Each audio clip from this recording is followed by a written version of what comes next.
Bueno, buenas tardes a todos. Como ya comenté, vamos a hacer avances de la asignatura, puesto que la situación de pandemia parece que se va a prolongar y este será el primer vídeo en el que comenzaremos a realizar un avance de la misma, de los contenidos teóricos. En este caso trataremos el tema 11, que ya está subido en la página web de la asignatura, en Oikonomo. Iré explicando poco a poco en qué consiste este tema, que básicamente ya dijimos que trataba sobre el dinero y la política monetaria.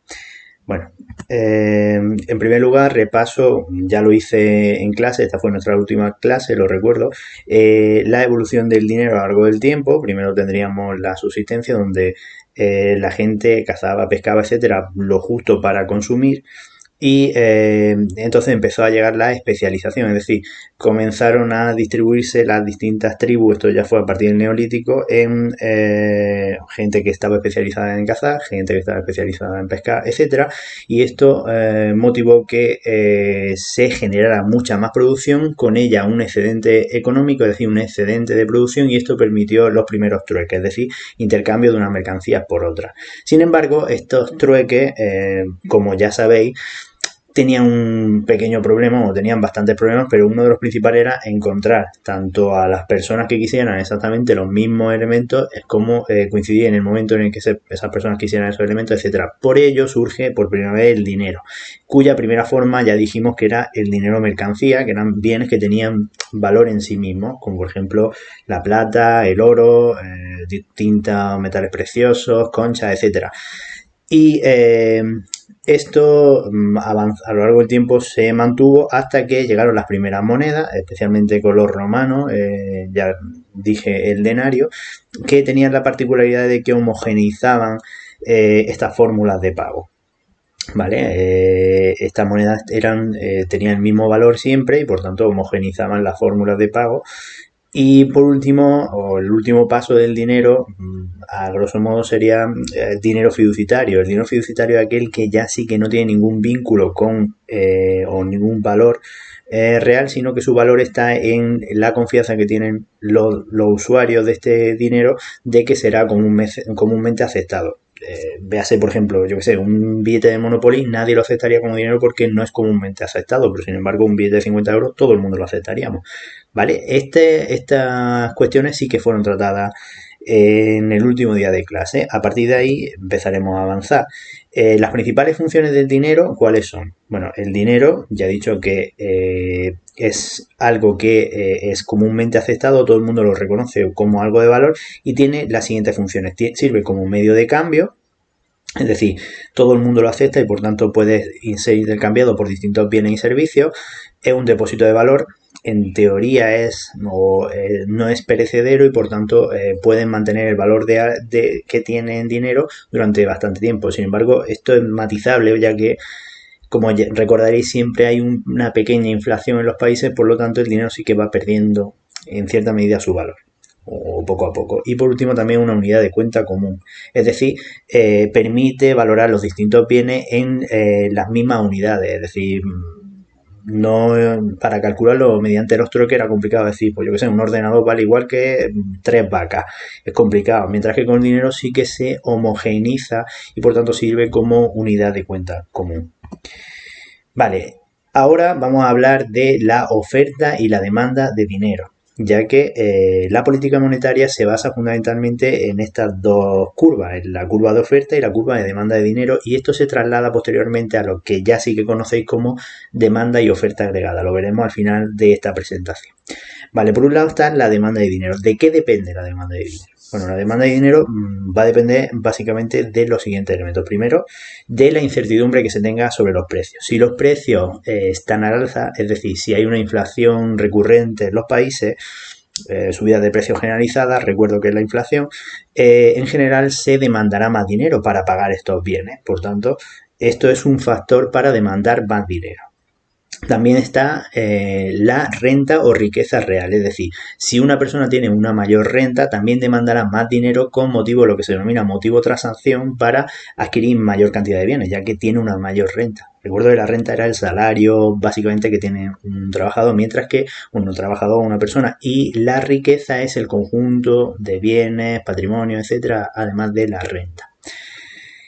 Por otro lado está el precio del dinero, que es lo que denominamos comúnmente el interés. Cuanto mayor sea el interés, menor será la demanda de dinero, puesto que cuesta más trabajo o cuesta más pedir prestado. Es decir, esto es una fuerza inversa a la demanda de dinero. Y por último estaría el riesgo. Bueno, el riesgo,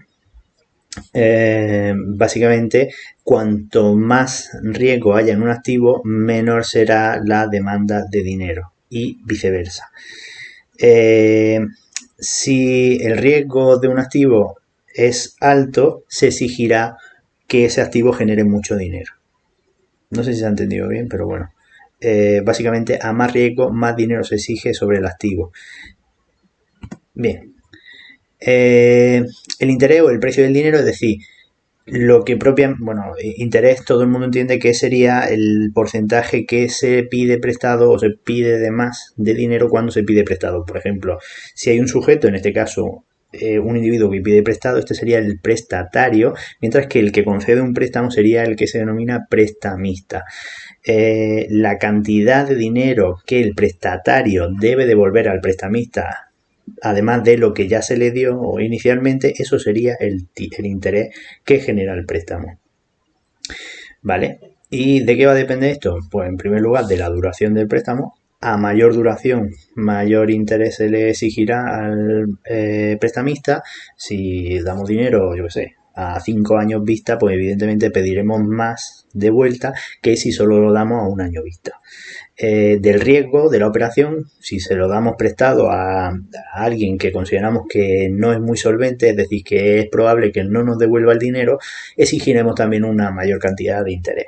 Y por último, también a la posible pérdida de valor del dinero, es decir, si hay una mayor inflación, también el interés que se exigirá será mayor. Recuerdo que la liquidez relacionado con esto, porque si se invierte en un activo, este activo se exigirá una mayor o menor interés en función de lo líquido que sea. ¿Y qué es liquidez? Bueno, pues la liquidez es la capacidad que tiene un activo de transformarse en dinero. Por ejemplo, una casa es mucho menos líquida que, yo que sé, que una videoconsola. Una videoconsola es muy fácil de vender en un mercadillo, donde sea, por tanto es más líquido que una casa que debes de procurar, pues yo que sé, un notario, tienes que acudir al mercado inmobiliario, etcétera. Por tanto, es un activo mucho menos líquido. Vale, ahora ya hemos hablado por un lado de la demanda de dinero y nos hemos además centrado, como ya he dicho anteriormente, en uno de los factores fundamentales de la demanda de dinero, que es el interés, ya que es principalmente el factor clave o el factor que mejor puede manejar los bancos centrales en la política monetaria. Recuerdo que los bancos centrales son los principales organismos encargados de llevar a cabo las políticas monetarias de los países, mientras que las políticas fiscales las llevan a cabo los gobiernos.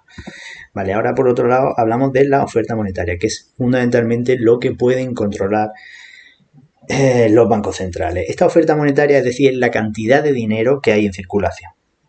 Puede haber mucho o poco dinero en circulación y después habrá, independientemente de que haya mucho o poco dinero en circulación, mayor o menor demanda de ese dinero. Vale, la cantidad de dinero que hay en circulación se puede diferenciar, por un lado, entre el dinero legal y por otro lado el dinero bancario. Vale, el dinero legal sería la cantidad de billetes y monedas. Lo que conocéis como billetes y monedas, que básicamente la genera, en el caso de Europa, el Banco Central Europeo. Pero después se debe de hablar de agregados monetarios, es decir, grupos o subgrupos que agrupan otras formas de dinero aparte del dinero legal. Estaría el dinero legal, como he dicho, y el dinero bancario, por otro lado, que se compone por todos los demás elementos que estáis viendo, aparte de efectivo y dinero legal. Que sería depósito a la vista, básicamente la cuenta corriente que cualquier persona tenga en su banco, depósitos de ahorro, que son como una cuenta corriente pero con ciertas limitaciones y por eso se le da un plus al cliente. Eso sería M1. Bueno, cuando veis M1 es la suma o es el agregado que se compone tanto de efectivo como de depósito a la vista. Si veis M2 sería M1 más otro componente que en este caso es depósitos de ahorro. Eso otro agregado, es decir, otro conjunto, son grupos, subgrupos de agrupaciones monetarias, es decir, el dinero se puede además descomponer en distintos grupos. Todo el dinero que hay en circulación se puede descomponer en distintos grupos. Estos grupos son M1, M2, M3 y ALP, como estáis viendo. ALP sería el que ya engloba todas las formas de dinero, mientras que cuanto más estricto se sea, pues más cercano se estará a M1. ¿Vale? No sé si se ha entendido bien, pero bueno, esto lo podremos aclarar más detenidamente en la videoconferencia que llevaremos a cabo esta semana. Solo intento explicarlo para que el que tenga dudas, pues la anote. M3 sería los depósitos, incluye además de todo lo que hemos comentado de M2, los depósitos agregados, es decir, dinero que tienes que mantener en tu cuenta bancaria durante un tiempo y que no puedes mover para que genere un dinero si no se tiene una penalización. Y por último, otros activos líquidos en manos del público, que ya incluiría M3 más el cuasi dinero. ¿Y qué es el cuasi dinero? Pues bonos, letras del tesoro, etcétera, que comentaremos un poco más detenidamente a continuación, cuando hablemos de los activos, tipo de activos financieros. Vale, ¿qué es el sistema financiero? Que es básicamente donde opera todo el sistema o todo lo que viene siendo la política monetaria. Bueno, el sistema financiero es el conjunto de intermediarios que actúan entre ahorradores y inversores. Bueno, si no hubiera sistema financiero en sí, básicamente tendríamos la fórmula que se ve en el gráfico superior, es decir, solo hay ahorradores y solo hay inversores y los ahorradores le prestan a los inversores. ¿Por qué esto no se lleva de forma directa habitualmente y aparecen en este esquema los intermediarios financieros? Pues básicamente porque si no existieran intermediarios financieros, la confianza entre los ahorradores y los inversores tendría que ser muy alta. O sea, es raro que le vaya a prestar a yo no sé quién, que no lo conozco de mucho. Y además tiene que coincidir lo que necesita ese inversor con lo que yo tengo ahorrado. Para hacer coincidir esas necesidades y además para dar confianza a todo el sistema aparecen los intermediarios financieros, ¿vale? Que básicamente intercambian el dinero entre ahorradores e inversores, otorgando bastante seguridad y haciendo coincidir los intereses. ¿Qué beneficios se llevan estos intermediarios financieros? Pues básicamente los intereses que le aportarán a los ahorradores por dejar su dinero serán menores que los intereses que le pidan a los inversores, y ahí está el beneficio.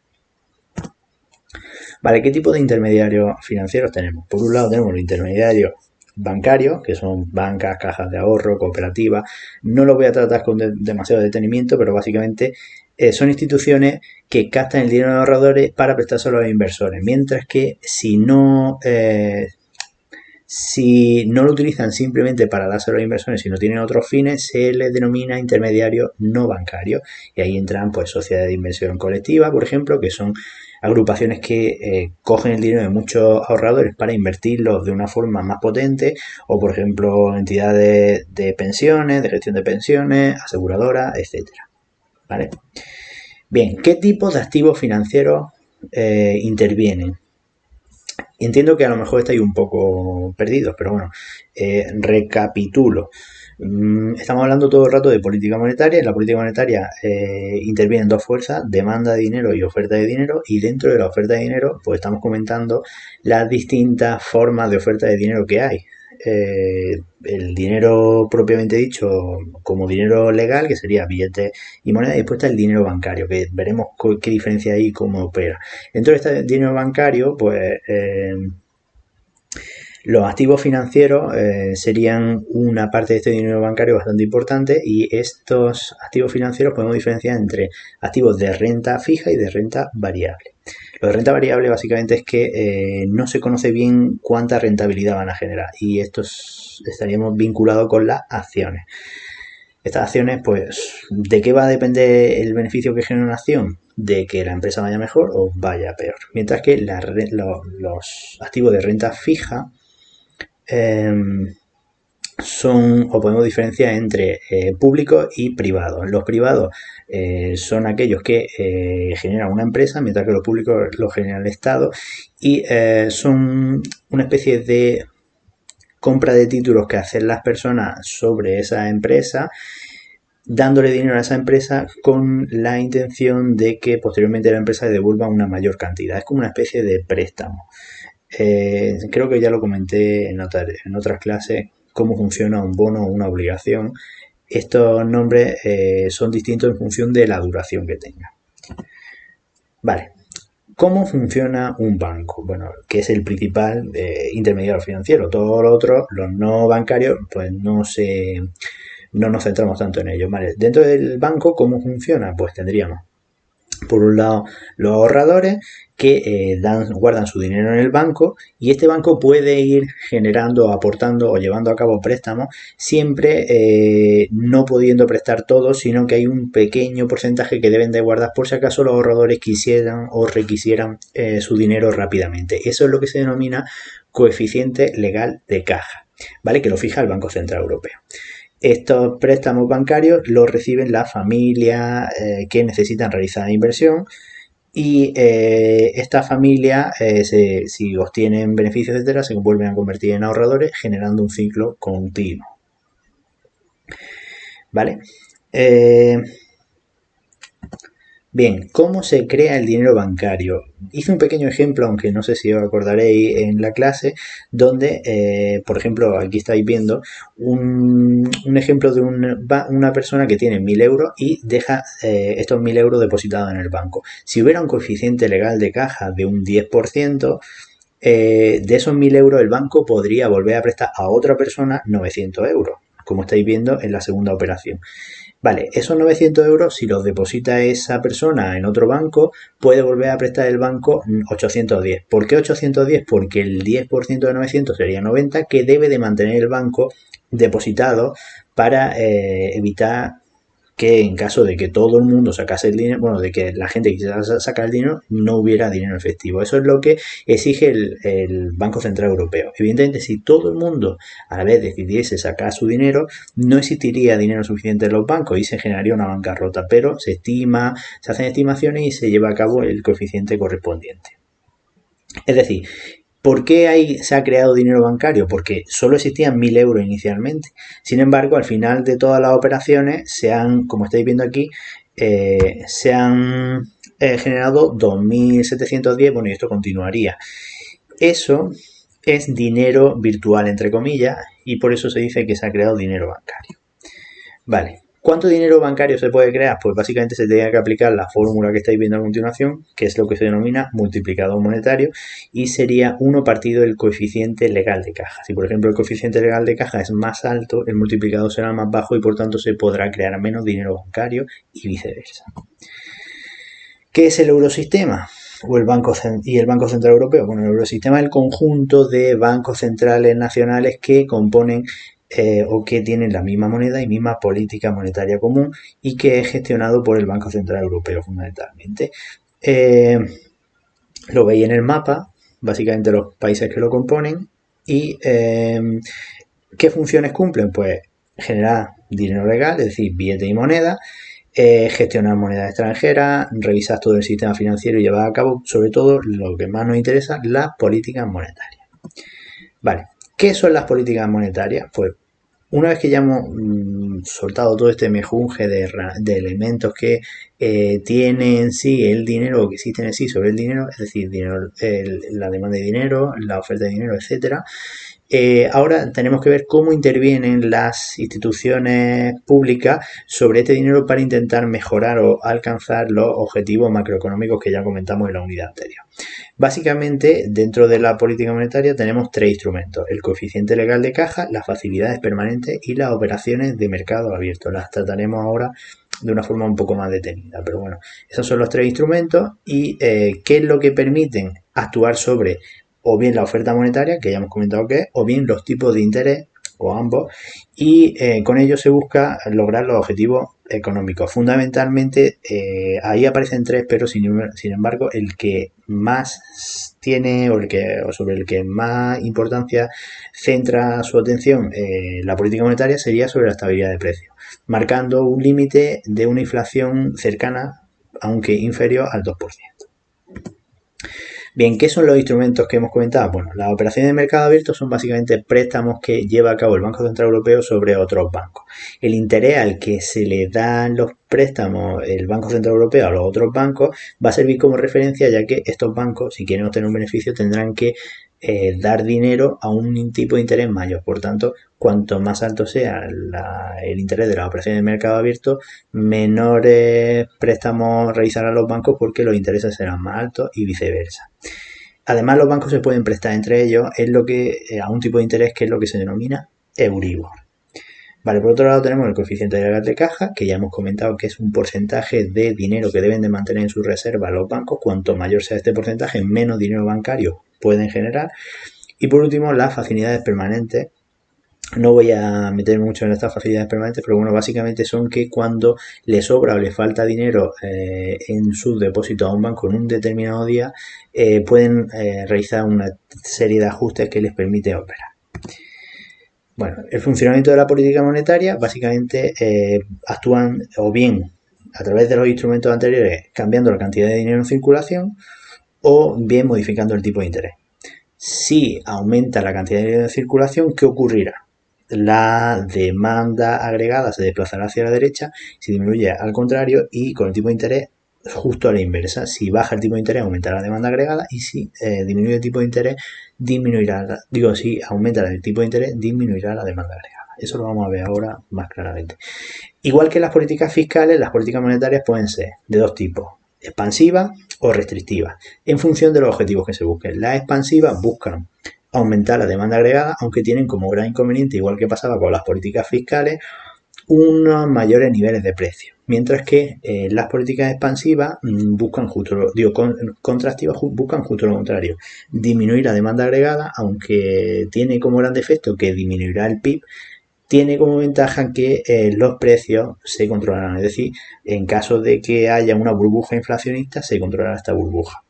¿Qué medida hay que tomar? Esto hay que aprendérselo, este cuadro fundamental, tanto este como el de la siguiente diapositiva, sobre las dos políticas monetarias los dos tipos de políticas monetarias que tenemos, que sería, en el caso de la expansiva, aumenta la cantidad de dinero o disminuye los tipos de interés, como ya he comentado, la demanda agregada se desplaza hacia la derecha y esto provoca que haya más. Se desplaza a la derecha, ¿por qué? Porque hay más préstamos, hay más consumo e inversión, que recordemos que son componentes de la demanda agregada, y esto aumenta el PIB. En el caso de las políticas contractivas, justo la operación es la contraria, ¿vale? Como estáis viendo en esta diapositiva. Con esto finalizamos. Evidentemente he hecho el recorrido de una forma bastante rápida y acelerada, pero lo que busco es que tengáis una idea general sobre el tema. Habrá dudas, pero la iremos solventando en las futuras videoconferencias. Tratad de leer el tema, vamos a hacer una actividad relacionada con ya contenidos que vamos a ir avanzando y bueno, pues con esto termino. Espero que no haya sido demasiado pesado porque, claro, evidentemente es de los primeros vídeos y todavía tengo cosas que mejorar, pero bueno, poco a poco iremos mejorando. Ahora, nos vemos. Suerte.